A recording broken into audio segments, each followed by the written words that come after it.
Air অ্যাম্বুলেন্সের প্রস্তুতি সম্পূর্ণ না হলে আগামী সোমবার 5ই মে সকালে বাংলাদেশ বিমানের একটি ফ্লাইটে দেশে ফিরবেন বিএনপি চেয়ারপারসন বেগম খালেদা জিয়া।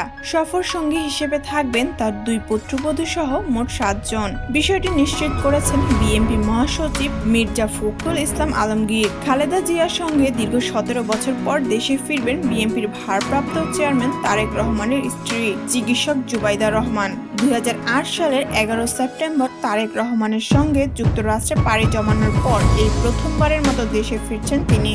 বিএনপির এক সূত্র জানায়, উন্নত চিকিৎসার জন্য লন্ডনের একটি ক্লিনিকে 17 দিন চিকিৎসাধীন থাকার পর বিএনপি চেয়ারপারসন বর্তমানে তারেক রহমানের বাসায় অবস্থান করছেন। সেখানে তিনি বিশেষজ্ঞ চিকিৎসকদের তত্ত্বাবধানে ছিলেন। মির্জা ফখরুল জানান, কাতারের একটি রয়্যাল এয়ার অ্যাম্বুলেন্স ব্যবহারের পরিকল্পনা থাকলেও সেটির প্রস্তুতি বিলম্বিত হওয়ায় বিকল্প হিসেবে বাংলাদেশ বিমানে ফিরতে পারেন খালেদা জিয়া। তিনি বলেন, কাতার থেকে যে এয়ার অ্যাম্বুলেন্স পাওয়ার কথা ছিল সেটি এখনো নিশ্চিত হয়নি। তাই ম্যাডাম সিদ্ধান্ত নিয়েছেন শেষ মুহূর্তে যদি তা না পাওয়া যায় তবে তিনি বাংলাদেশ বিমানে ফিরবেন। বিমানের সব প্রস্তুতি ইতিমধ্যেই সম্পন্ন হয়েছে।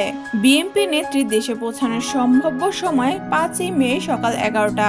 এদিকে দীর্ঘদিন পর দেশে ফেরার বিষয়ে ডক্টর জুবাইদা রহমান জানান, ঢাকায় ফিরে তিনি ধানমন্ডির পৈতৃক বাড়িতে উঠবেন। পরিবারের সদস্য এবং বিএনপির সিনিয়র নেত্রী হিসেবে তার নিরাপত্তা নিশ্চিতে পুলিশের মহাপরিদর্শকের কাছে প্রোটেকশন ইউনিট চাওয়া হয়েছে।